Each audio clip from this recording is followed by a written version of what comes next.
menapa mejane sang pandhita ya ingkang kehormatan Gusti Subo Manggala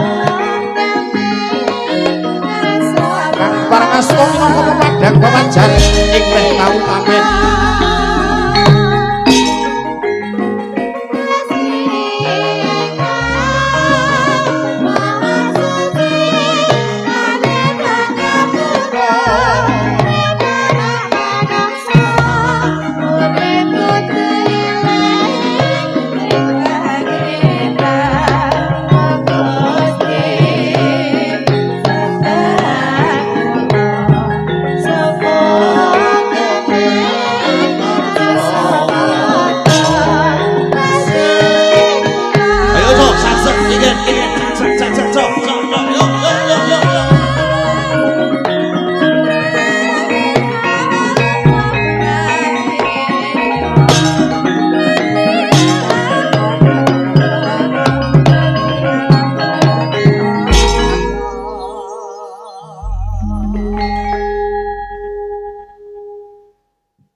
Assalamualaikum warahmatullahi wabarakatuh.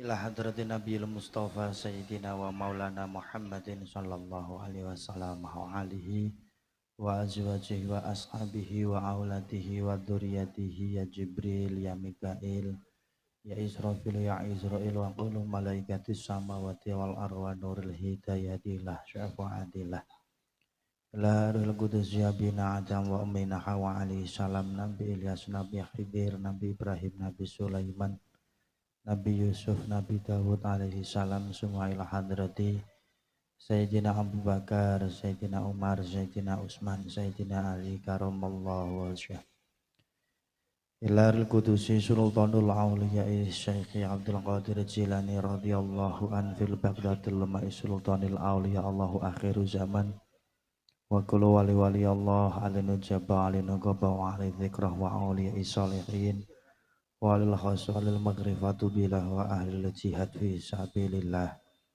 wa kullu jami'il auliya Allahu minal mazhari ilal maghrib jami'il ulama Allahu minal mazhari ilal maghrib Sun ilarul kudusi simbah wali songo Sultan Agung Hanyokrokusumo Kanjeng Panembahan Senopati ing Ngaloga Sri Aji Jayabaya Mbah Wali Ageng Makukuwan ingkang sinuwun PB setunggal ngantos 12 ingkang sinuwun HB setunggal ngantos 9 Gusti Adipati Arya Mangkunegara Pangeran Sambernyawa Gusti Panembahan Raden Ayu Cakrawati Suryati Ningrat Hadratus Syekh Bagi Hasyim Asy'ari, Bagi Haji Abdul Wahab Hasbullah, Romo Haji Muhammad Nur Ghazali, Kota Bung di Banten, Ponpes Atat Kirinang Sunan Kalijogo, Lahadir Kuliah Simbah Kiai Pokol.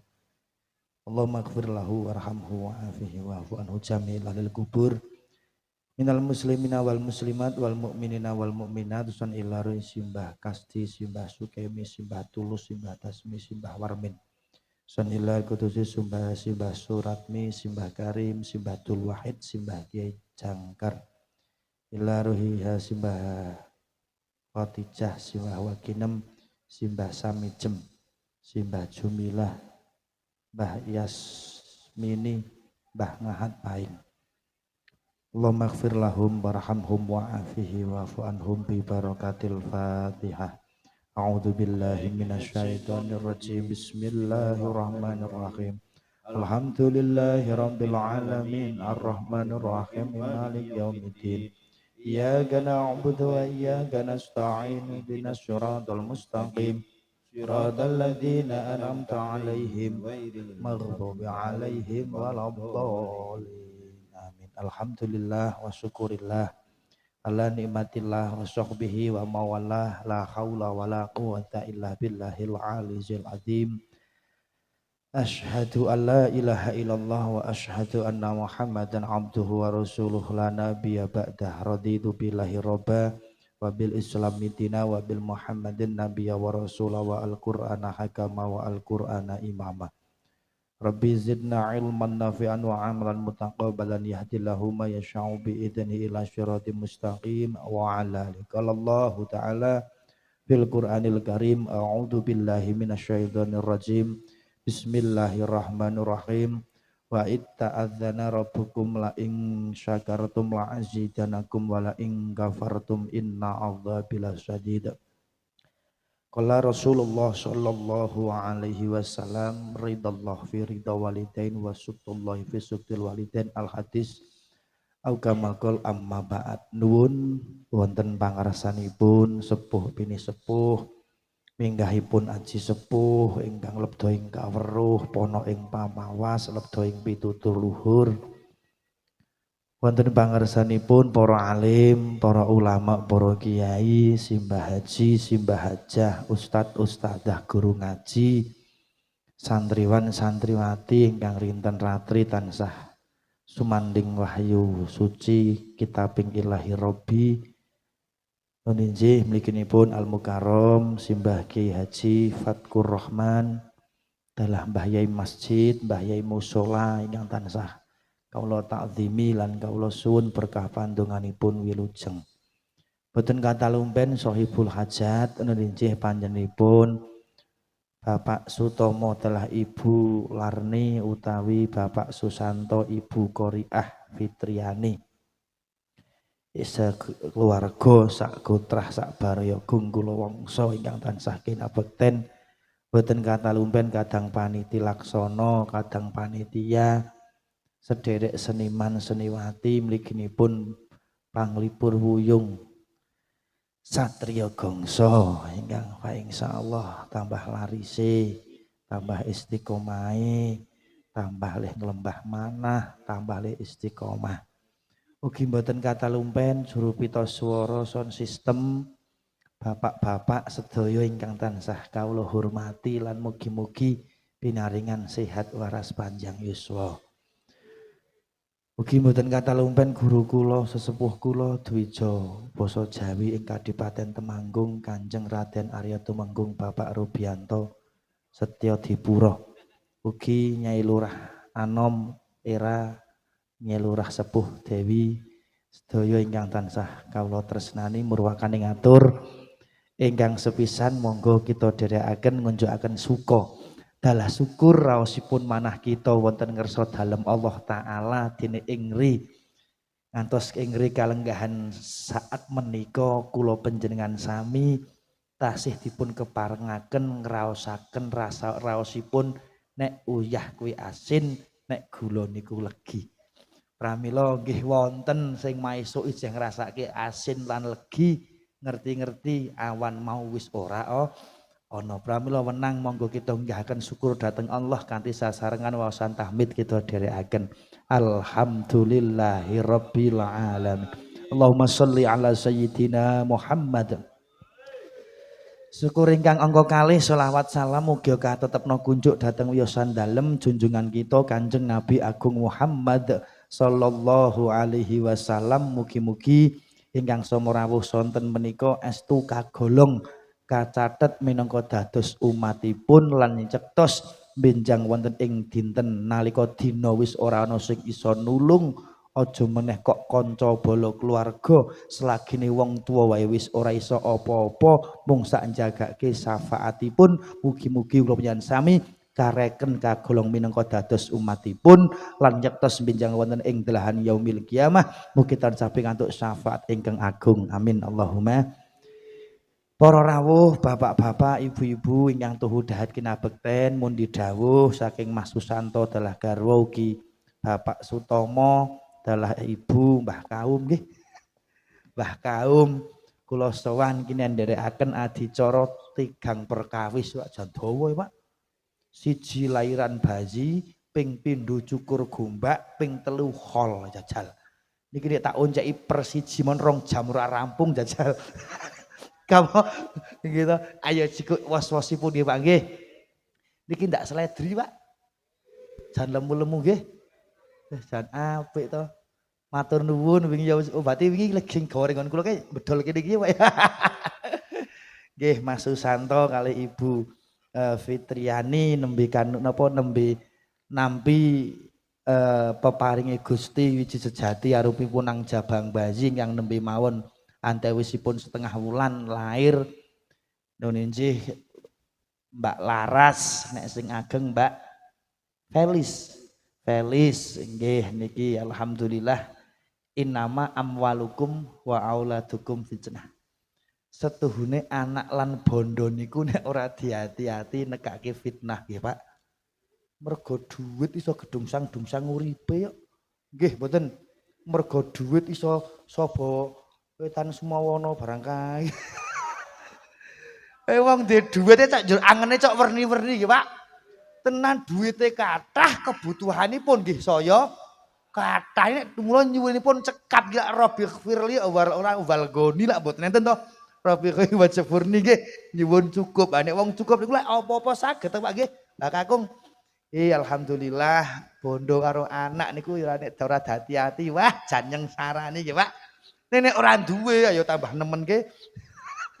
Omene wayah-wayah rame ngeten iki to Pak. Ad-dunya masra'atul akhirah. Dunya niku minangka tanduran ing akhirat. Wa mal hayatad dunya illa mataul ghurur. Setuhune donya ku mung tipuan mecekake ati nek ora ngati ati janipun kula nggih jan Pak Kanjeng mah kok mbok tak mandhap nggih jan rapi nek rasane iki. Mbak Kakung nang jopo ngandhap kabeh. Pak ngapunten nggih Pak. Kula mboten suul adab nggih. Kula jan ra kepiyakin nek mriku lenggah kursi bang ora apa-apa. Sok nganu neh Mas Susanto, sok ben ana acara neh kei kursi ya Mas. Ya, jari acara ngeten iki karo Mas Susanto kali Pak Kaum ajeng gawe selapan pisan. Arak ngene iki terus. Nggih.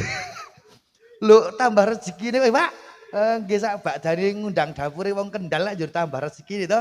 Alhamdulillah satria gongso orang petuk suwe ora tau petuk ya Mas. Muga-muga ora petuk nang nggih ora tau ngejak. Sallu ala Nabi Muhammad. Niki donya niku nek ora ngati-ati walah ya Allah Gusti kakean donya kadang nafsune pengin werna niki Pak Susanto Mas dengah wong nem sak adik kula ya Pak Mas Susanto setengah hake wong tuwa ting anak niku wonten telu min hakul walad alal walid salah satun. Pertama nopo jenengi anak nalika lahir niku tugasipun tiyang sepah njur nyukur rambute njur maringi asma nek ana rejeki dibelehke wedhus najan akekah niku sunah muakkad ning nek pancen jan babar blas mboten gadah ora niku ya ora dosa nggih nggih mboten dosa Pak ono nggih aja meneh kok wedhuse gek mendile ora duwe kok nggih sinaosa dikukuhkan dipun hukum kukuh ning niku sunah muakkad mboten fardhu ain nggih. Nek fardhu ain ya kudu dilampahi ya nggih niku. Nek kakung kalih, nek wedok siji sami Hasan Husain cucunipun Kanjeng Nabi dalem lahir nggih belehke mendo dicukur rambute dingake koi. Niku nggih Pak. Niku nek wong jahiliyah riyin beleh wedhus getahe ditadai terus diusap-usapke teng napa niki rambute bayi. Ampun niku lak jaman jahiliyah nggih Pak. Nek sakniki cukup dipotong, lha ki nggon kumkuman kembang telon, yo banyune dilap-lapke nikilah wong Jawa. Mula jenengi anak wilut jenengan lak mboten ninggal bubur abang putih nggih Pak. Ilangipun jeneng manjinge ilangipun jenang manjinge jeneng ngawuri sinten kadang 4 kali 5 pancer. 5 6 wujud 7 raga 8 nyawa 9 sukma lair bareng sedinten saking margaina sanes pertapan benten panggenan ngoten niku nggih. Nah niku wong Jawa. Mula ana bubur baru-baru niku ana separo abang separo putih niku tradisi tiang Jawi kaya dene wong cukur gombak niki lak sejarah teng negeri di atas awan di Dieng saking basa Kawidi niku nggih matur mbok biasa to Pak nyong malah riko nek kan barang. Nggih, suwanipun nggih Pak. Kula dongake sing betake unjukan iki sok Januari tindak tanah suci Pak. Sak dongake umroh. Oh nggih Mbah nuwun. Nggih, matur suwun jan Jirolu. Wah 5 wedange. Dodol wedang Pak ngaji. Nggih, Mbah nuwun nggih Pak. Nggih. Assalamualaikum. Niki. Termasuk cukur gombak niku menawi dipun padosi dawuh secara spesifik nggih Kanjeng secara aktual niku mboten enten Pak teng hadis. Teng ayat nggih mboten. Ning niku tradisinipun tiyang Jawi enten dawuh ngendika al adatu muhakamah. Adat niku kena kanggo senderane hukum, lamun adat niku ora ninggal tata krama sopan santun. Ngoten, Pak. Dadi cukur gombak niku ana dawuhe nek teng Quran niku. Nek cukur rambut bayi nalika lair enten disunahke nggih, Pak. Niku Pak enten to cukur bayi Mbah Dukun yo nyelapani bayi enten Pak. Njur selapanan brokoan bayi nggih. Nah niku dijenengi. Mula niki lak ngiblat sejarah Kiai Kolodete kalih Nyai Roro Ronce niki ngendikanipun abdinipun Kanjeng Ratu Kidul. Nek ting sejarah niku ning ya mboten aja dipethuk-pethukke. Pancen bocah niku sing ndek gimbal punya genetik mbruh niku mbiyen saking Mbah. Ha nek nyukur kok rewangi werna-werna Pak Yai mboten kok niku ateges nyembah sak liyane Gusti Allah mboten. Niku namung menghormati pertama sing kagungan rambut gembel iku wonten ing laladan di Dieng. Njulih motong ki dibekteni dihormati ora kok njur wah kok nyembah setan. Apa-apa kok nyembah setan. Jaran kepang jare ngundang setan, kesenian jare ngundang. Mbok aja ngono ki ngopo nggih Pak. Wong urip nang Jawa ki aja ninggal Jawane to Yai. Nek kabeh kok dihukumi syirik bid'ah ndolalah, ayo kabeh bid'ah. Kanjeng Nabi ora ceramah nggo mik mbiyen. Kanjeng Nabi ora numpak montor, ora numpak Honda, numpake unta nggih, Pak. Pecis niku pecis blangkon niku napa syariat Islam nggih mboten? Budaya. Niki budaya, Pak. Karepe napa nek kagem ngibadah men rambuté mboten lewer tengah niku. Nek cara budayane wong Mekah nggih surban, Pak. Ane njajal ngusungi rabuk kok nggo surban. Ngusungi ngapa ngemes tanduran kok nggo jubah kangelan nggih Pak. Kathok dawa nggih. Kok kabeh kok dihukumi lho nek ora ngerti nggih matur Pak Yai nggih sing mudeng karep aja sithik-sithik sirik apa aja meneh kok sing bangsa-bangsa gedhe Pak ngimani bojo terlalu iman ngantek nglirwake ibadah. Ha niku ya iso musyrik kok. Nggih mboten Pak? Wah, jan iman karo bojone, wedi karo bojone, ning ora wedi karo Gusti Allah. Haira kacik tadi. Ya oleh-oleh itu loro-loro ya niku lah. Niku nggih enten jebul. Kok teng krintip kok ngono. Hidupku bagian dalam sangkar. Monggo kali dahar sik ta apa? Ya, dahar sik. Arek nyambi ya. Terus WA-nya ada deh. Bisnis kok nggih. Bisnis niku kok njur curiga.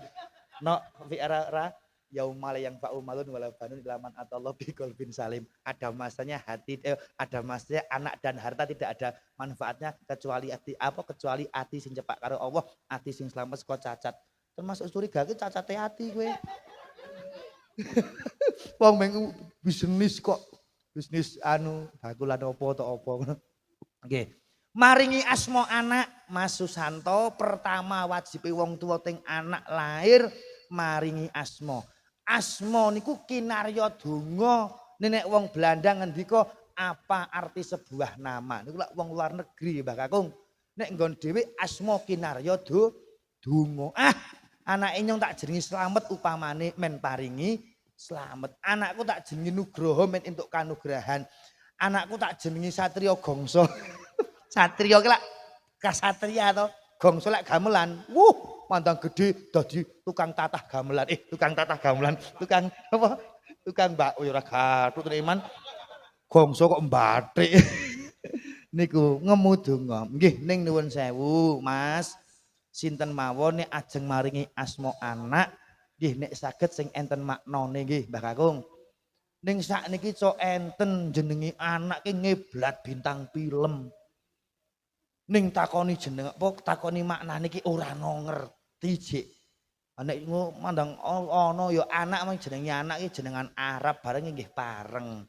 Ning nggih kedah ngerti maknane apa meneh Arab salah sak huruf, salah makhraj tajwide pun benten maknane. Nek jenenge anak nggo basa Arab ya matur Mbah Yai sing mudeng babakan basa Arab. Jenenge anak kok anake metu apa nang lanang. Kula jenenge Arab Pak Kiai, sok ben dadi kiai kok jenengan. Amin aku gitu. Jenengane sapa? Jahanam nggih, Jal. Niku lagi Arab ta Pak nggih? Nila artine lak neraka to niku. Wah, gedhe niki nyolongi rondo ae, Cik. Jenengane Jahanam. Ya jenengan sing apik, Mas. Nomor loro metu meneh jenenge Arab Imam Syaiton. Walah lah lah lah. Imam ki pimpinan, Syaiton ki demit. Sing nomor loro, nomor telu lanang melih Pak, jenenge Ibnu Musyrikin.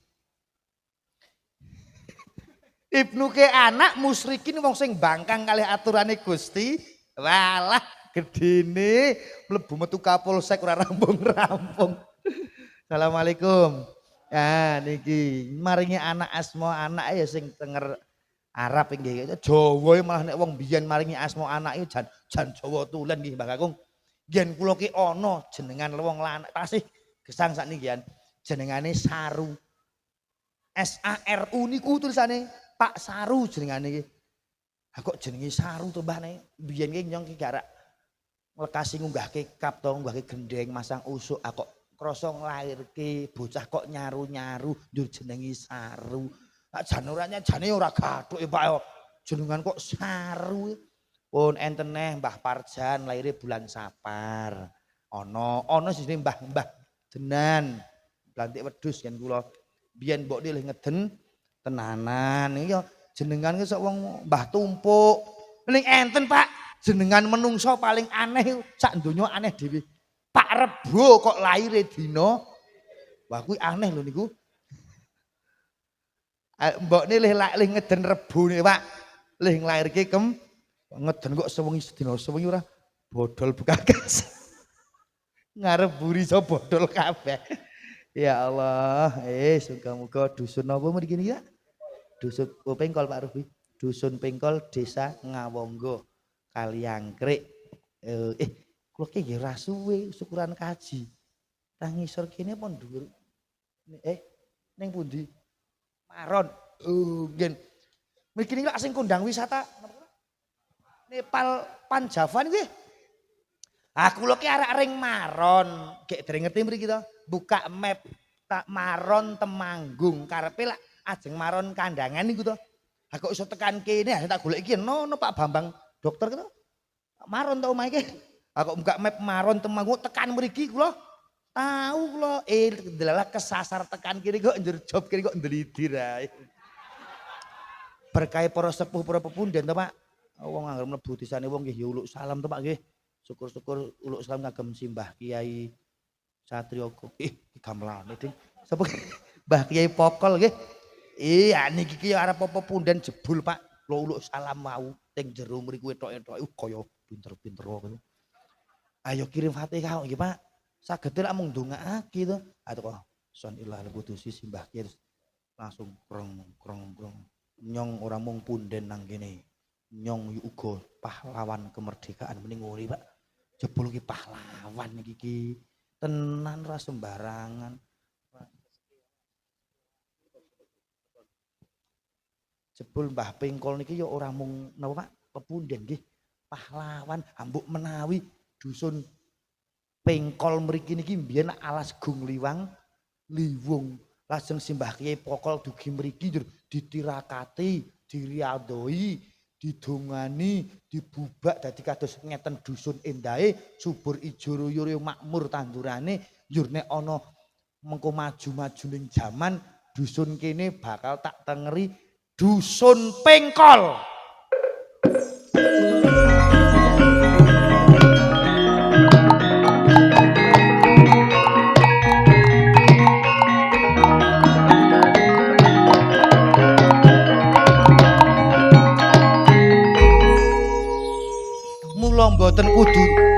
Mboten kudu disembah namung dibekteni, dihormati, dikintun donga nggih Pak.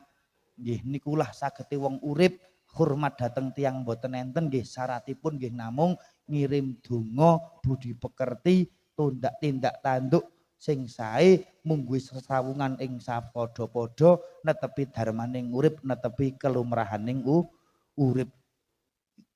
Nuwun sewu Mas Susanto, kuwi gendera apa to kuwi? Tandha napa nek mriki? abangke hajatan. Lho kowe mau teko mbaten lho Pak Rubi. Ki gendera simbol apa? Nek cara PDI kok nono gambare banteng. Nek cara Indonesia kok mbeng abang tok. Estu Pak, kula yo tak mandang rezeki pro nek tak genahke. Kok saiki srana digawe nek umum digawe iki ora kaya janur iki bene ya. Hajat iku Pak. Nek wong sedo ya gendera ku sak jegjumu dadi mubalek ora gendera abang gek iye nyang kok. Beruh simbol apa? Aja kaya gambar Palu Arit lho Mas. Tadi perkara ya. Nggih, abang merah ki wong berani kok Pak. Nggih, sallu ala Nabi Muhammad. Pun jenenge anak riyen. Jenenge anak. Terus seminggu dicukur. Lah tur gombak niku namung ngiblat wontenipun negeri di atas awan Dieng. Di niku tempat yang niku yang mriku niku nggon Dieng niku tempate diyakini tempate para dewa. Mula adicara wonten Dieng angger cukuran gombak nika nggih ketoke bocah mung teng pringkil to Pak. Niku nek teko diketok tanpa nganggo apa-apa nggih kadang drawasi to Pak. Iku wis diyakini adat nauri wong Jawa aja dilang-ilang. Arep nglakoni babakan Jawa, Jawa digawa, Arab digarap, syariat kanggo syarat, hakikat kanggo ngangkat martabating umat, ora kok kudu njur diyakini mboten niku tradisi ingkang adiluhur tetinggalanipun para sepuh nggih Pak.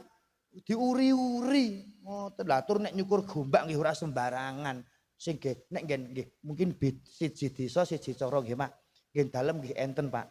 Cah gembel ning lak mboten kados Dieng kowe paling nggih sak desa enten setunggal napa kali nek mriku lak jan saking kathahe niku. Lih nyukur mawon nek nggen kula Pak kudu ngisor jenang tumpuk pitu, gemblong wajik tumpuk pitu, jari anyar tumpuk pitu gek jagong bocah. Nggen kula Pak. Duka niku mbiyen kok ngono. Lih ngetong lih motong gombak niku leboni ali-ali kalih gelang emas cara nuwun sewu. Cara niki gembel Pak leboni gelang lek niku sing gedhi niku nggen kula ngoten niku barang Pak. Ana sesajine ana pitik urip pitik mati, ana pitik mati ingkung kok pitik mati. Ya ana ingkung ana werna niku sarana sesaji niku mboten kok dhewe njur nyembah karo bangsa sing dilahnati Allah niku mboten. Wong Jawa riyen ndonga dereng saged. Lah saderengipun enten Islam enten Hindu Buddha to Pak. Niku lak urung iso niku ndonga Allahumma inna nas'aluka lak dereng saged. Njur dongane sasmitake nganggo ubara amping niku lak. Ana golong duda ya, ana mbeteni Ki Ageng Mekukuan ngoten enten to wilujengan enten golong mbeteni Kanjeng Nabi garwa putra sak sahabatipun ngoten niku. Ana napa golong duda golong sing nika mbeteni Ki Ageng Mekukuan sak piturute ingkang reksa Kajeng Brahma Randha lan Toya ingkang kagem sarana wilujengan dalu menika lak ngoten niku barang. Niku ora kok musik wong dhewe ora nyembah kono kok atur donga nggih. Mula dipun ngendikaken wonten hadis nika wong sedo nang sarean kok ditekani sing urip saka donya doring makom niku wah kaya oleh dene pitulungan. Cara dene wong kintir napa Pak nek nggon iki kintir napa Pak nek wong keli. Kintir keli duncali tali ditulungi niku enten nika sesaji wedang werna papat. Teh, kopi, bening, santen niku lak ngaweru kiblat papat. Menungso duwe patokan punjere kiblate menungso niku ana wetan kidul lor kulon. Kadang papat kalimo pancer, abang ireng kuning lan putih, amarah alwamah sopyah mutmainah, rupane abang wetan kidul lor kulon niku dipun kaweruhi sing lair bareng sedinten. Mula kadang batir bajine lahir nika ya dihormat dikeki kembang kodene pendemane menungso bab niku jenenge ya ana nyawane diparingi lampu niku Pak. Niku lak bayi lak ngoten niku. Nek mriki ngoten ya. Batire nggih paringi lampu. Pirang dina Mas? Nek mriki bakal selapan apa sak deri puputan nggih. Karepe napa nek niku dipendhem kei kembang asmane bocah sing dilairke niku men berkembang ilmune men arum gandane utawa apik jenenge dikei lampu men pinter dadi pepadange ngurip lha ngoten Pak nggih pun enten sing dikei kendi enten kendike teken sing gedhi aja lali kalimah thayyibah la ilaha illallah kei degan aja deg-degan ngono niku wah aku nek kula jabar iki wah jan rampung Ngapunten Mbah Kakung kula nyritani nika sing di omah nek jenengan langkung pono to timbang kula. Ae men mudeng kae. Kesarung ya padha gonyong to kowe wah jan. Wingi kok rono kok dienggo pres mbek nyong kae. Masa kono ya batin ya sarung ya padha gonyong to kiai dhewe niku. Saiki tak genten. Di syuting. Wah kok YouTube kok pirang 1 2 3 4 6 nggih. 6 muga-muga dadi ladang rezeki nggih Pak. Nggih, nggih ning sakniki cok werna-werna kok wong cok gek do seneng golek salahe wong liya. Ucapan saipik dikethok, dunggahke media sosial, wah dololo. Umum saiki umum esuk luweh nang. Mungkin iki wis direwangi mikir mangsane munggah panggung ki ora mikir apa. Munggah tok terus omong sak omong nuwun sewu Pak aku. Mik iki lho. Mik niki wah ngrebawani kok Pak. Jajal sak lingkungan sak RT ono pinten Mas? RT mriki jenengan. Wong 17. Wong 17 sak tahlil per lingkungan. Nek tas tahlil biasa ku wah omong kadang banter dhewe. Jajal kon omong dhewe dikeki mik kadang ra iso muni. Nggih mboten Pak. Niki ono rebak ora angger wong niki. Tenan pinilih. Ya jal mau pinilih kaya ya. Wis mugi-mugi sami sehat ya Pak. Ya Gus Wi mung sami mbabar raos kok nggih Pak. Mboten ateges ngguro niki mbabar raos termasuk Mas Susanto kemen ora lali marang sangkan paraning dumadi. La haula wala quwata illa billahil aliyyil azim. Ora ana daya kekuatan mung dayanipun kekuatanipun Gusti Allah sing dadekke kula nyan sami tambah kuncarane tambah barokah. Allahumma niki Mas Susanto jenengi anak sik wis dijenengi terus pun di berarti pun dicukur. Pun. Terus diguwak nang kumkuman banyu kembang telon. Telon iku lak telu. Ana mawar abang putih, kantil kenanga kadang paringi melati. Kok dadak abang putih to Mas? Apa ora kudu abang putih? Niku ya sasmita melih putih saking getihipun bapak, abang saking getihipun Simbok dumadi purwa sejati rupanipun nang jabang bayi niki sing bakal mendem jero mikul dhuwur wong kei kenanga men dadi kenang-kenangan kei kembang melati sok nek wis tak tinggal pake karo mboke ora ana uripmu nang donya sing kon ngati-ati kantil men asmane wong tuwa kumantil ana sak jroning ati mliki ndak enten Pak nek acara pembidalan jenazah enten acara berobosan ngoten niku mboten enten nggih enten sing niku lho Pak, arep dangkatke njur. Asmane napa nek mriki Pak? Nguntul. Nek mriki nguntul, nek nggen kula brobosan. Bro nggih nguntul. Nek cilik nguntul. Era karo dhewe kok krungu nguntul gedhe terus guyu. Kelingan sing nang omah ya. Tenang ae tak sangoni remang prengat-prengut. Dibes tak buntelake kok jan petho ngomong. Iya nek nyong ki ora kelas sampeyan ya ora apa-apa. Saanane. Pak nuwun sewu, Mbak Era nyang pojok niki. Niki menawi warga ageng pengkol iki badhe ringgitan ngontek niku mawon. Garwanipun Mbak Era nggih dalang wayang trah ingkang simbah Mbah Hadi Sugito saking Toyan ya wates niki garwane niki dalang Pak anek kula ya dalang wong pegatan kadang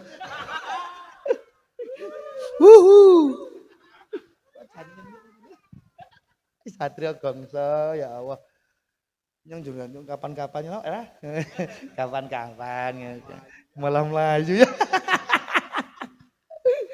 Assalamualaikum Mbak Iraya pancen anu kok cara wukune iki wuku apik kok ya. Sae Mbak Ira ki ndak ora. Mbak Ira ora ngomik wong nang YouTube nanya.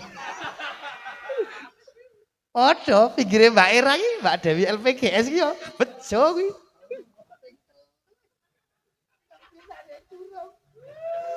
Santri lu tenan. Assalamualaikum. Niki maringi asma anak.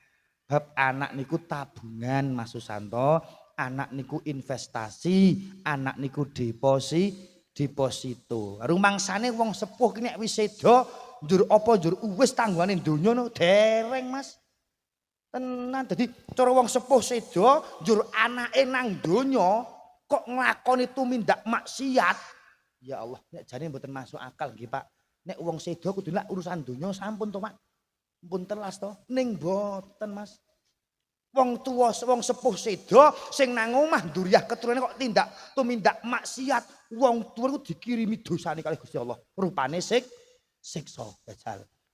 Jane ora imbang, jane wong wis mati kok jen nampa kiriman ya Pak. Nek transferan duit bareng ora apa-apa. Transferan kok dosa ngene wegah nggih.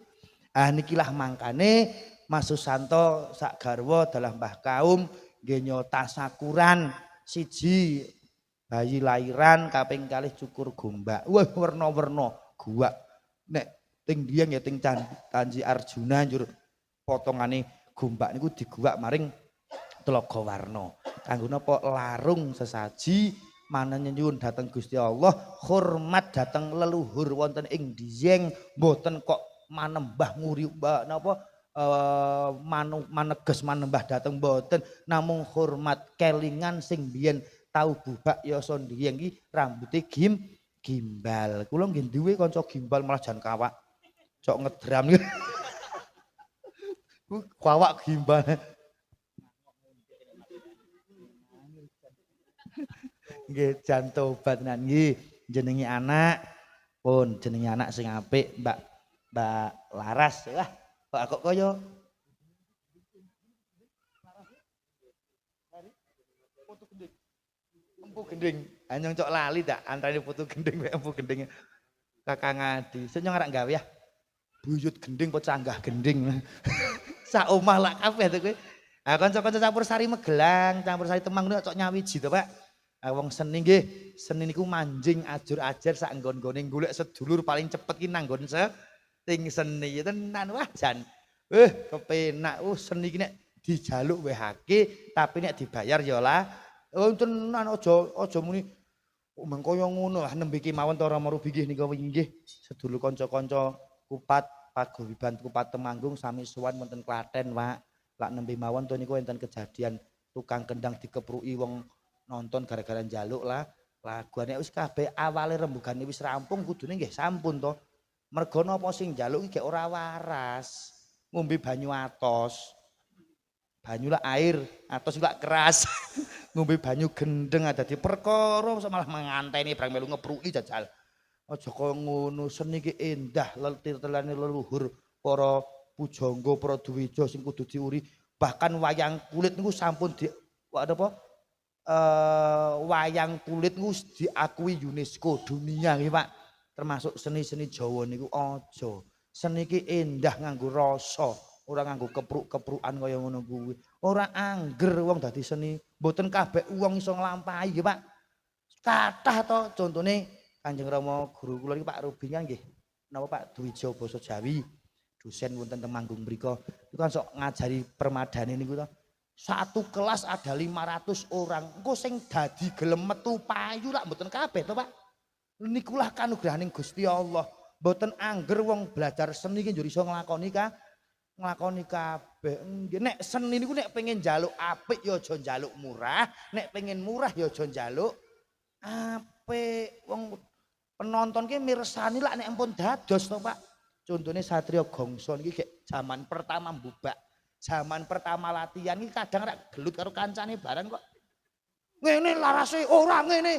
Ting bengkereng to. Jeneng kula jan nyawang wis dadi kok. Wah, Edian Satria Gongso pancen jan apik empun dadi. Ora ngerti prosese. Wong kok kadang nyawang apike tok. Nggih to Pak, kula kaya tau. Nggih, kadang latihan ora mangkat tok. Kadang melu payu kok usul pertama nyong JI. Nggih, asalamualaikum. Nah niki pun Mas. Niku mpun disyukur, mpun ngakekah niku wekdalipun seminggu. 14 dina, 21 dina niku ngakekah. Lamun enten nggih Pak. Ora ana ora apa-apa Mas, wong pancen ora ana. Niku ngakekah ya nek napa nek anak apa ngakekah ana dawuh to Mas Yai sing do omong jari nek urung akekah kok ora kena kurban. Kadang sok enten Pak ngoten niku. Nek ngakekah niku hake wong tuwa ting anak. Nek kurban niku lak sunah to, Pak. Ajeng wong sak omah wong 5 kurban kabeh nggih pareng, nggih. Enten sing matur melih, nek ngake koi sing di omah ora entuk melu mangan, kok ngantek mangan kempole esuk nang kono ditumpaki wedhuse krowak sikile ngono. Mbok aja ngono ya wong hadis ki ana dawuhe. Boleh ndahar daging akikah, sing penting ampun disimpen ngantek punjul telung dina niki nek cara hukum ting kitab Fathul Qorib niku kados sing ngoten niku. Dadi kena ndahar kena. Nek nyok wingi kula kekah. Mbake kula kekah berarti wis 3, anake mbake kula 2. Ah kula ki kekah 6 Pak, gek besar kok gek sura wingi. Ha nek 6 kok ora melu ngicipi mangan rugi to nek meh 20 juta mewehke tangga tok. Nek ngake kok didum daging mateng, nek kurban dipun dum daging mentah. Mas ngake kok nek cara Mbah Yai ngendika nek masak dagingnya aja pedes-pedes, balunge kena diketok ning aja diremuk-remuk. Sasmitane apa anake sok mben nek tuwa ndak duwe lara asam urat. Ngoten niku Pak ning dawuh niku enten Pak dawuh ngoten niku. Nggih, dadi kena diketok ning ampun nek diremuk niku Pak dituthuk diremuk niku. Ngoten niku pun. Oh, nah niku Mas, ngoten niku sekedhik dalil saking saking lahiran bayi. Jenengan ping setunggal sepisan jenengan kudu maringi jeneng anak niki pisan. Ping pindho ngenalke ngilmu. Ha niki Mas Susanto. Al ilmu bila amalin kasajrin bila samarin. Wong duwe ngilmu kok ora lakoni kaya dene wit-witan sing ra metu woh-wohane, paling ketok dobong lebokke geni. Mula gedang nika ora pisan-pisan mati nek urung nukulke buah lan anak kanggo nyambung sejarahing urip niki Mbah Putri, Mbah Ibu Bularni nggih Mak. Bularni iki wis ngangen-angen jare-jare tiap dina tok nganti jam 1, jam 2 bengi tok ndelok dapure kula to saiki to. Ah sakniki pun lak kawuh to teng mriku pun petuk kula Bu, nggo ajeng dikapake aku ya ngono. Wis nggih, mula nek kepengin petuk karo wujute kon ngeling-eling asmane ngono Pak. Maksudnya pripun? Ah sami. Kula jenengan ngeling-eling terus asmane Kanjeng Nabi, ngeling-eling terus asmane Allah, yakin muga sok petuk kalih ndate. Allahumma. Nah ngoten dengan thariqah nek cara Mbah sepuh-sepuh nggih thariqah ngoten niku qafsir. Dadi nek mengarep eling pengiran ki jane saking gampange anggar niat karo nutuki gamelan karo menyeti orjen jane ngene to karo ngene kono Allah astagfirullah boleh sing penting aja la ilaha illallah maksudnya napa ucapan la ilaha itu kalimat thayyibah ucapan paling sae tapi nek gen nuntun wong mati nek cara Gus Bahan niku samar Pak nek enten wong ajeng sedo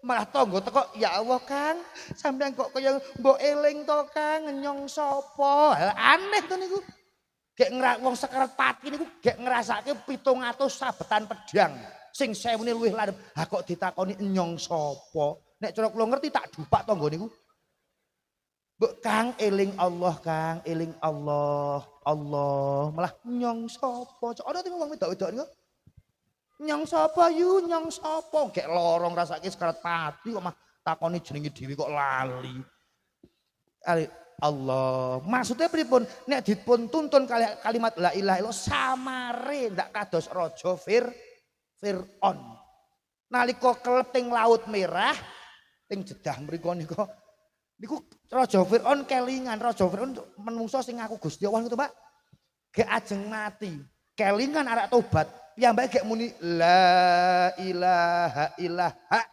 jikuk nyawane.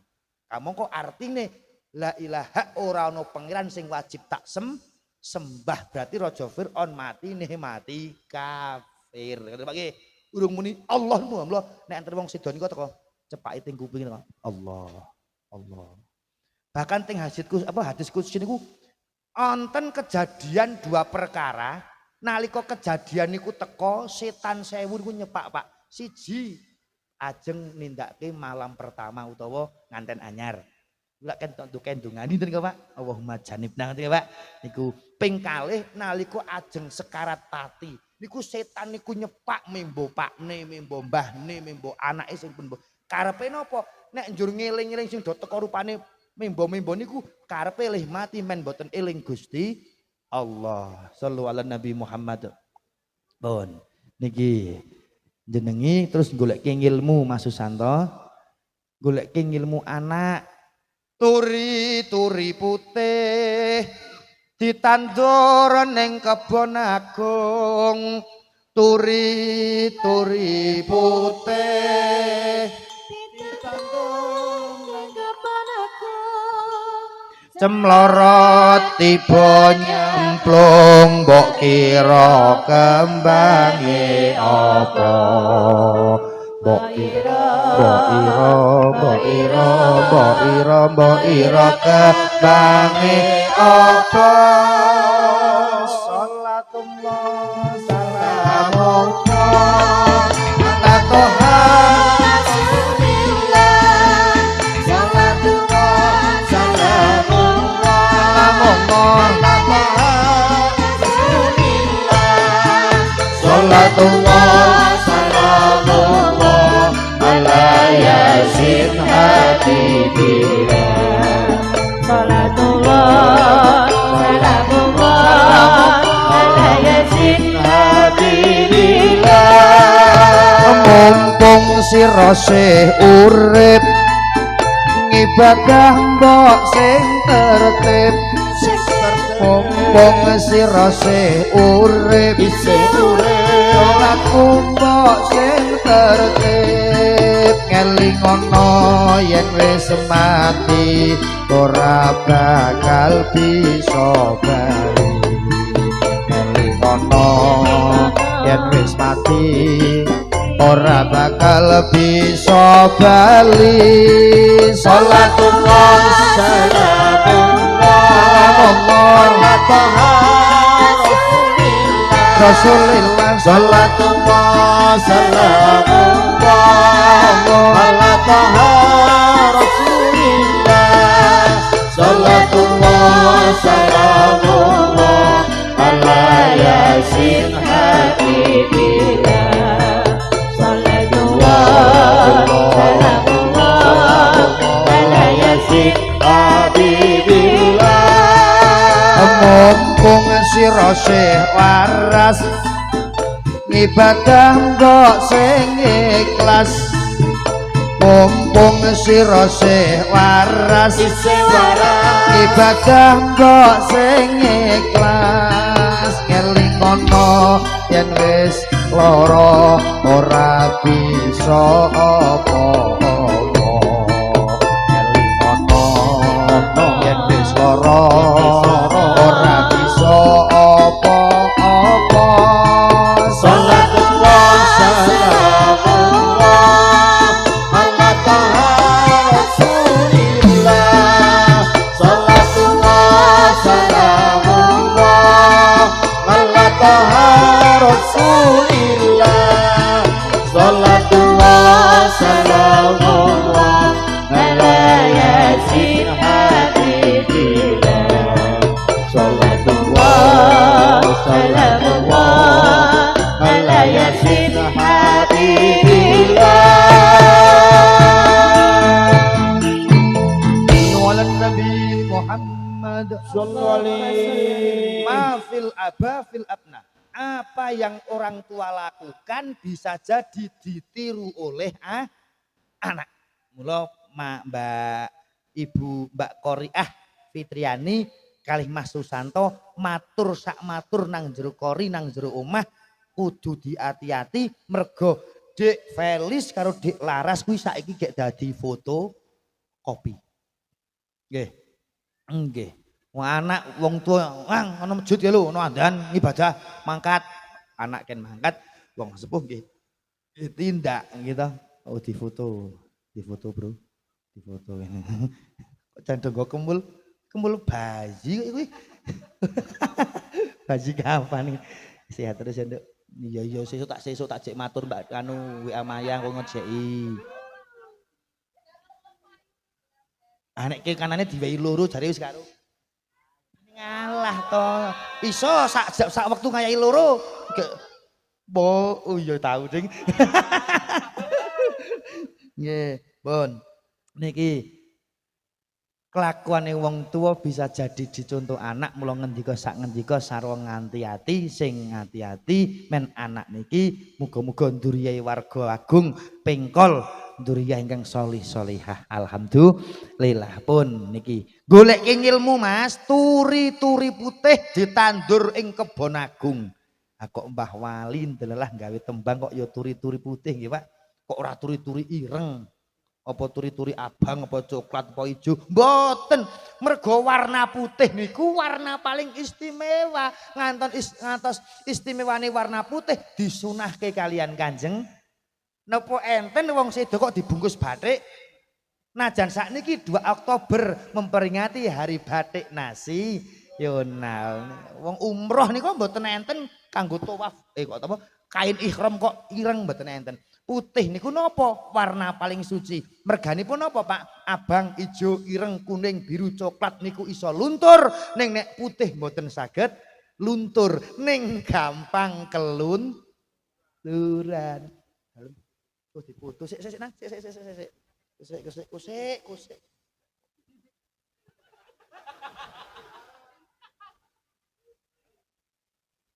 Ati gongso begegeh ngene men ketok kok. Kok dijeki barang-barang kok. Siap. Tahu. Nang Wonosobo tahu kok ora ngetokake wong. Ning lha kok penduduk ora kiye genti. Nggih. Sing asli niki. Nggih. Nggih ora jenenge Mas. Oh nggih. Wis tahu kok nyong ora pangling kok. Mas gawan kotak to. Oh nggih cikal bakal to. Oh nggih.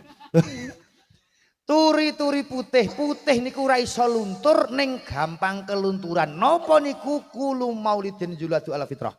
Bayi lahir dalam keadaan suci, mbuh gedene engko dadi apa tergantung pripun tiang sepah anggenipun murui paring panggulawenthah dateng anak. Nikilah tugase wong tua awit sak menika ngupakara anak. Merga napa, Pak? Nek wong tuwa nglairke anak mesti pengen weruh uripe anak, pengen ngerti gedene anak, pengen ngerti suksese anak. Nek anak ngrumati wong tuwa sing darep-arep matine. Lho nggih wong tuwa mangan enak iki kelingan anak nggih Pak De. Kakung tenan mbok antek nuwun sewu kados Mbah Kakung ngantos sesepuh kados ngeten tetep anake madang purung makmu. Lah kadang ta putune demen niku wong tuwa Pak. Anak-anak kula iki wingi diundang ngaji teng Hotel Artos Magelang. Walah lih ngenai napa lih ngenai maman ku ora umum juan. Ah kula ki teko mangan walul ora kelingan mboke karo Pak nang omah barang jajal. Lakon kok kiai nine. Lah niku lah wong tuwa. Wo apa-apa kanggo anak. Ngantek bodo sing ora tuku apa-apa. Jawa. Anu Pak majeng mriki nyesek mawon Pak. Nggih. Nggih. Kersane Jawa nggih sing akon pangeran kok nggih Pak. Marai subur tanduran Allahumma. Nenek kekerepen ya sing meme mbako mesakake. Nggih, pun. Mas sone Mas diamankan. Oke, ya. Apik. Pertahankan. Sound systemnya asmane no Mas? Fast audio sound system. Oh ya. Dongake paringi laris. Kula ki seneng ndongake tukang musik, tukang sound paringi. Nggih. Tukang oh nggih ta?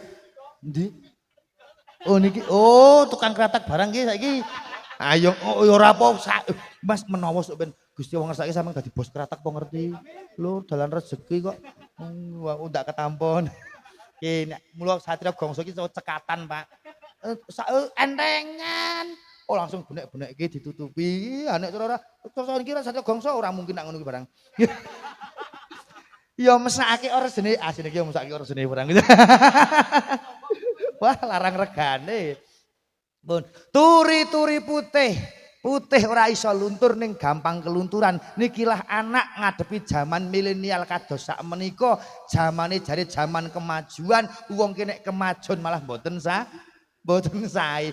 Contone teng lampu abang ijo nika kok nerak garis marka niku mergo kemajon ngerti-ngerti ya Mas bayar pajak dendane enten ting niku Pak mergo kemajon niku ora apik kemajon zaman kemajuan ning nek kantek kemajon nggih dadine mboten sae ditandur ting kebon agung Kebon Agung niku nggih napa? Nggih papan-papan kagem pados ilmu. Mliginipun sekolahan luwih langkung-langkung ting pondok pesantren aliyah diniyah TPQ anak niku men saged sekolahe ya pinter ngajine. Ingkang baken Mas Susanto kalih garwa dalah ingkang para rawuh anak wayahe sekolah nggih ken sekolah, anak wayahe ngaos nggih ken ngaos. Mbuh pinter, mbuh bodho, sing penting empun berusaha, wis sekolah empun ngaos. Innallaha yaghalu kula alimin bi umuri dunya.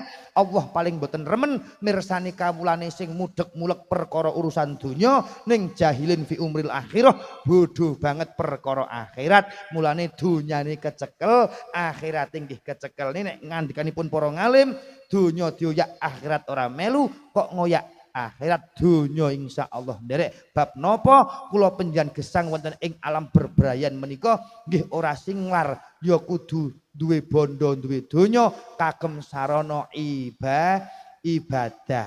Njur mangke sakniki Mas Susanto gek ndongake anak kekalih, Pak Kaum gek ndongake putune, Mbah Kakung ndongake putune, bapak-bapak ndongake anake. Jebul ana mangsane yen wis tekan titi mangsane hanekani wong tuwa saiki ndongake anak ning suatu saat sok pancinipun dugi wong tuwa nggih butuh dongane anak. Nggih Pak nggih. Nggih bener wong sedo niku nggo ngamali dhewe-dhewe. Ning Kanjeng Nabi dawuh, "Idza matabnu adam ing qata anhu amaluhu illa min salasin sadaqatin jariyatin au ilmin yungtafa bi awwaladin sholihin yatulah." Anak putu Adam lamun ta wis seda pedhot sedaya amalipun kejaba tigang perkawis, siji sedekah jariyah, loro ngelmu sing manfaat, telu anak sing ndongake marang wong tuwa. Aja nganti wong tuwa sampun wonten alam bariyah siji wae nono sing kirim kados ngoten sambate wong ting alam bariyah. Robbi laula akhartani ila ajalin qarib. Ya Allah, mbok nyuwun kula urip sedina mawon ting dusun Pengkol, kula tak salat, tak sedekah, tak ngibadah kados ngeten rasane wonten ing alam bariyah.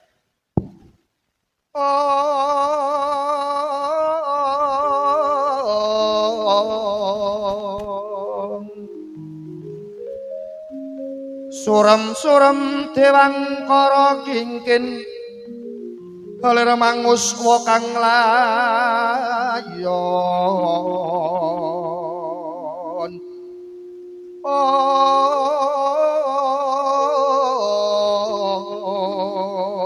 Den ilang kang manisi wadananira layu kumel kucem harah nyomaratani.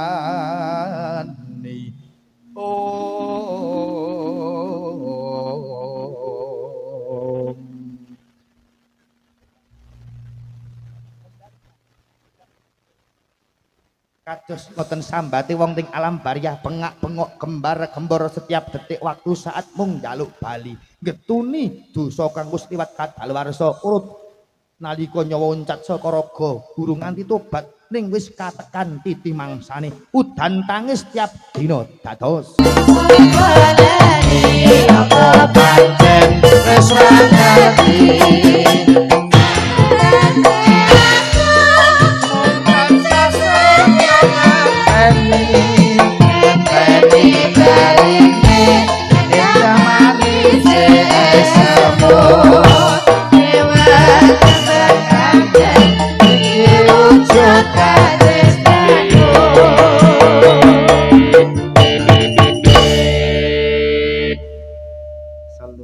Muhammad.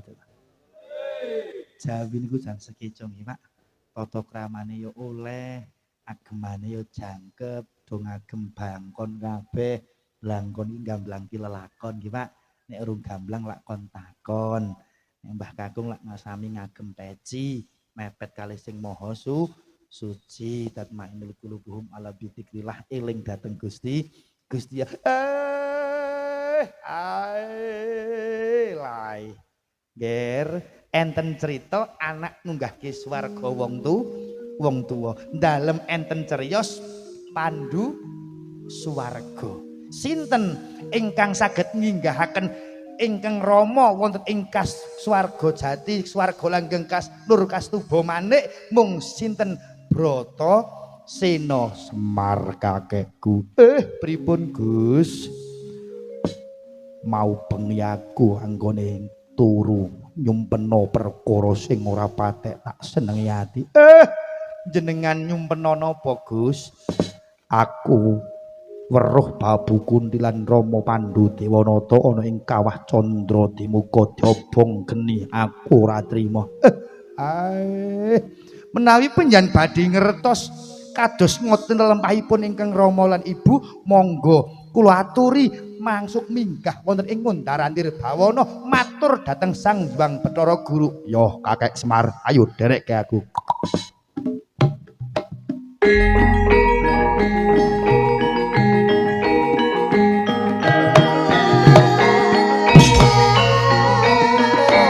Lang driya mangu mangungkung kanduhan rimang ler lengo kang tanpa kadun.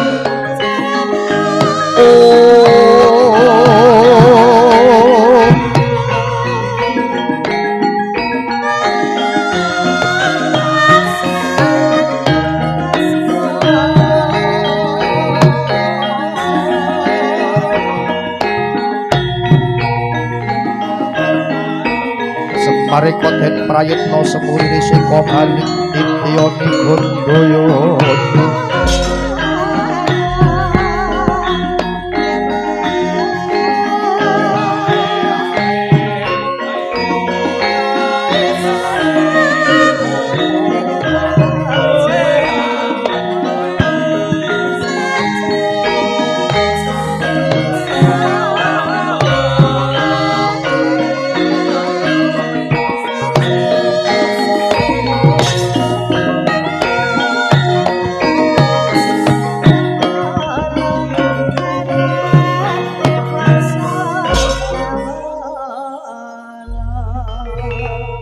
Marika den prayitna sumuriris eka balik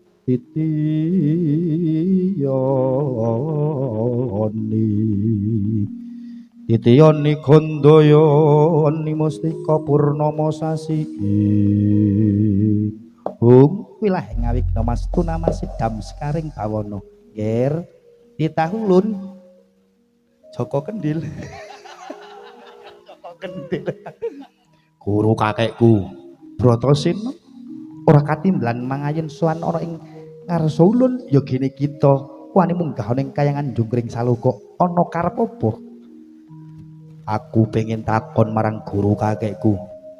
Takon apa Bratasena? Perkenjong Pak Pangmarudayang ditekalku wong adi guru nyuwun dawuh menika Bratasena minggah wonten ing kayangan Suralaya. Aku tekan Semar. Wonten apa Gus? Aku mung pengen takon, mau bengi aku ngimpi aku pirsa marang bapakku Pandhu lan Babu Kunti ning kayangan ning kawah Candra Dimuka apa sak tenane. Titahulun nger Bratasena anane keng ibu lan Pandhu Dewanata lan ibumu ning kawah Candra Dimuka. Najan to bapak lan mbokmu iku Ratu Gung Binatara adil berbudi bawa leksana ning jamake manungsa.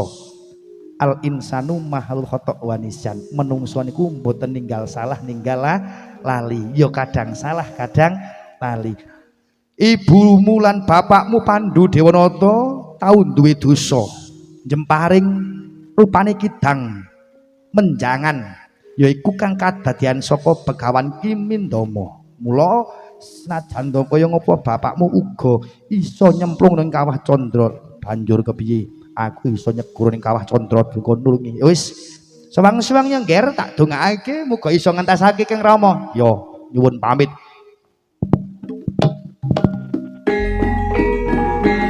Biar longening kalam wang jalapan muncar tinon lir kepunang sureng sorote tan padang kasolan.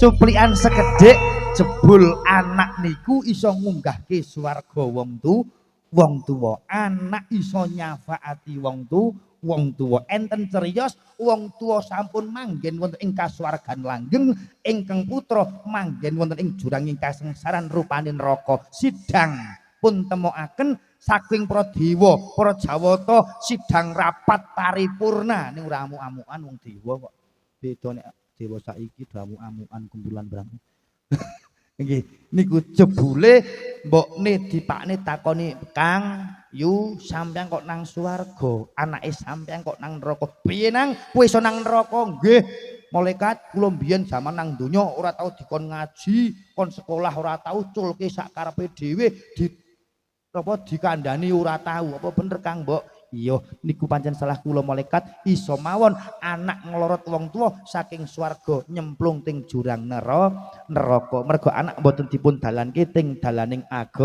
agama walaupun zaman wis tuwa akeh godha akeh coba nanging putra aja nganti do durhaka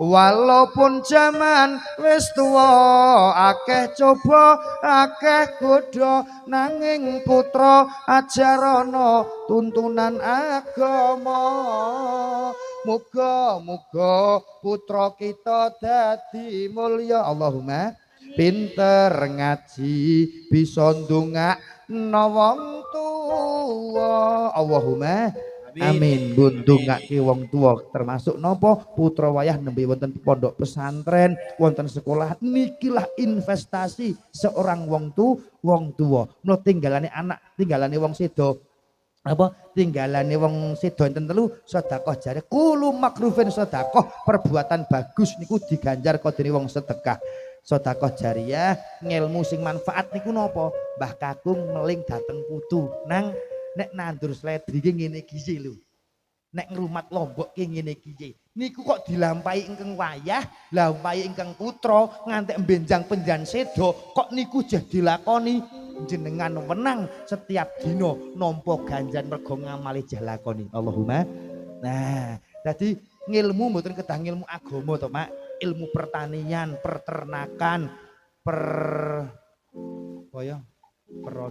perondoan apa kae permusikan musik permusikan niku nggih ngilmu mula ngilmu niku kelakone kanthi laku lekamlo ditandur ting kebon agung pundi sekolahan pondok pesantren ditandur ning kebon agung Cemlorot lah niki kata-kata Cemlorot napa ngertos Pak putra wayah jenengan putra ingkang sakniki nembe wonten pondok pesantren nembe sekolah sapa ngerti mangke maju-maju ning jaman iso dadi bupati Magelang Allahumma sapa ngerti nggih Pak jengkol kok jengkol pingkol kok ana sing dadi pejabat pengpengan enten dadi mbah yai kondang inilah wong tua nembe berjuang ngeten nggih Allahumma termasuk Mas Susanto adalah ibu Qoriah terus Mas rasah samar bondo sak dirham sing geng ragati anak golek ngilmu cuk bakal diijoli Mas sak gunung Uhud Allahumma niku ping 3 sinten anak sing ndongake karo wong tua mula enten to Pak wong tua matur ngeten wah nek anake nyong ora sekolah luweh ora ngaji ya luweh penting senandur kubis karo onclang ya aja ngoten Pak asuk nek jan kula jan mboten enten sak ndongake sapa nggih Pak wah nek nyong ra ono anjuk tulung karo tangga ki ora pethek gelem ndongake paling ya tekan 7 dina bar 7 dina ya wegah ndongake nek paling nek 40 ya Pak nek dundang ra dundang ora mungkin to Pak ora mungkin tuh ning beda nek anak solih lan solihah Mas jam 4:30 kurang ayo diparingi donga tolak balak muga-muga Mas Susanto dalam mbah kaum pinaringan sehat waras panjang yuswa ingkang somorawuh pingan selamat donya kubur akhirat putri ingkang dipun ingkang dipun cukur gombake muga-muga rahayu ora tukul meneh muga-muga diparingi dzurriyyah ingkang sholihah Mas Susanto sak keluarga gampang lih golek pangupa jiwa ora suwe pengajian kaya ngene gedene daleme yo apik ora suwe lek iso tindak umroh nyang Mekah lan Madinah mliginipun satriya gongso sak kanca tambah barokah tambah laris ora suwe ya iso sowan nang Masjidil Haram Allahumma amin dados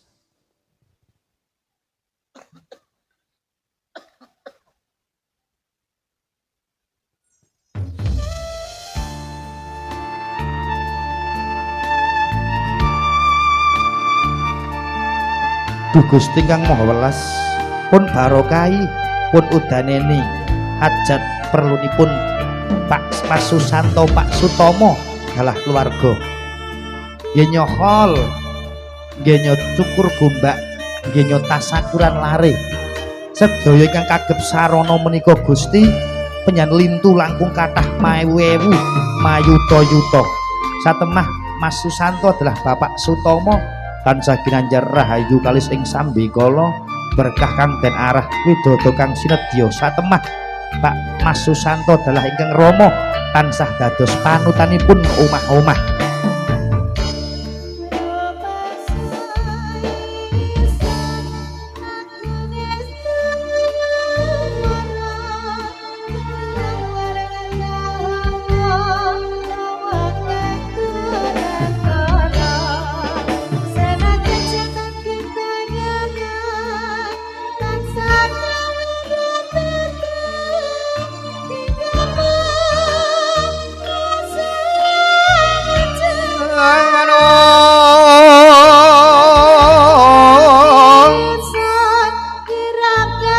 Kagyat risang kapirang urinangkul kinempit kelempit dusang retnaning sawana ya si tukang lalang ati ya si tukang kudu gering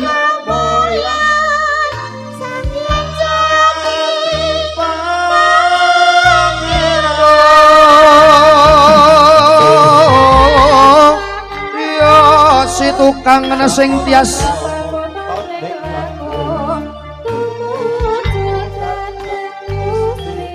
ndakang amoropo dumadi manunggaling kawula Gusti rentet ati bakal dumadi mukti ingsun tanpa piranti.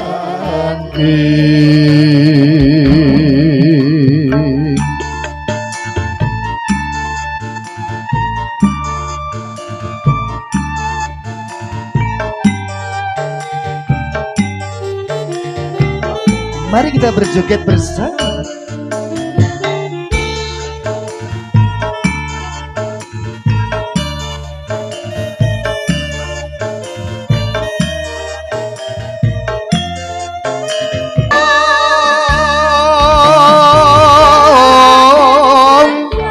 Miak langning kalang semangkara panda muncar dinon berkekunang surem sorote tan padang kasolan pajaring purnaming gegono dasaring mangsa ketiga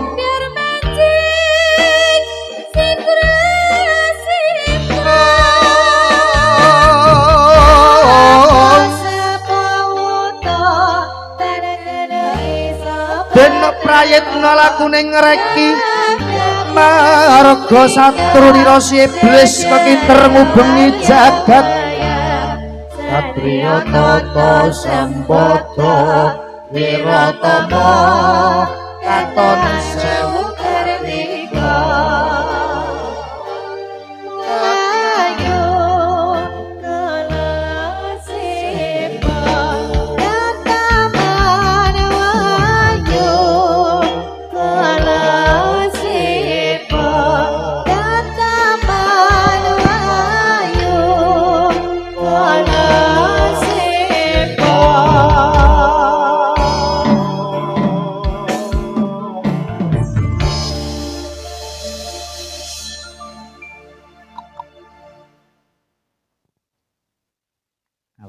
Santai mbek goleki. Santai pokoknya. Wong lek ngasar setengah 5 pas nggih Pak, ngasar nggih.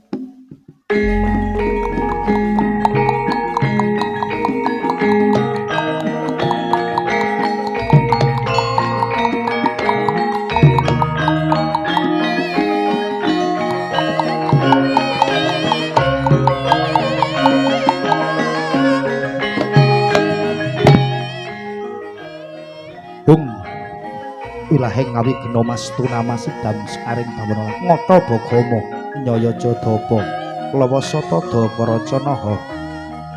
Duh Gusti kang anyipta jagat Gusti Mahanasa Gusti ndak kang anguripi saking para titah pun seksenipun barokahipun duluri Mas Susanto adalah Bapak Sutomo sak putrah keluarga kula wangsa nggih ngadani adicara mijilipun ingkang putra mijil putri ugi tasaklan cukur gombak ugi hol birul walid den dhateng sedaya para simbah ingkang sampun murut kasedan jati jinempon ing maruta tindak miyambak mapan ing swarga nur kastuba manik swarga langgeng husnul khotimah satemah Mas Susanto adalah mbah kaum tansah kinanjar rahayu wilujeng kalih ing sambi kala berkah kang den arah rahayu kang tinemu gagah kang jenangkah slamet saking ribet ingkang sama rawuh sonten menika pinan sehat waras panjang yuswa duriyah solih solihah keluarga mawaddah warahmah beto sakinah satemah balak boten tumomo wonten keluarga Mas Susanto dalam mbah kaum mliginipun wonten ing dusun Pengkol Ngawangga balak sekawitan balingitan saka kidul baling kidul saka kulon baling ngon saka lor baling arup balak ngarep ngisor dhuwur ngarep buri kiwa tengen kasingan dening para dewane sinek senen para nabi lan para wali para pepundhen lan para luhur kiblat papat lima pancer hang ngamping-ngampingi anduluri ajatipun Mas Susanto sak keluarga adalah keluarga agung dusun Pengkol ingkang semerawuh mugi kanthi sarana nenuwun wonten ing sonten menika anjalari Mas Susanto adalah sak keluarga menang nampi kanugrahaning Gusti arupi tambah barokah rejeki barokah ilmu barokah dzurriyyah ugi ingkang semerawuh sedaya tetaneman wonten ing dusun Pengkol ijo ruyu-ruyu subur makmur manggihi regi ingkang awis anjalari warga Pengkol sak kiwa tengene dadi janmu ingkang netepi darmaning urip netepi klumrahaning urip Pengkol Ngawangga Kaliangkrik Kadipaten Magelang Baldatun Thaibatun Warabun Ghafur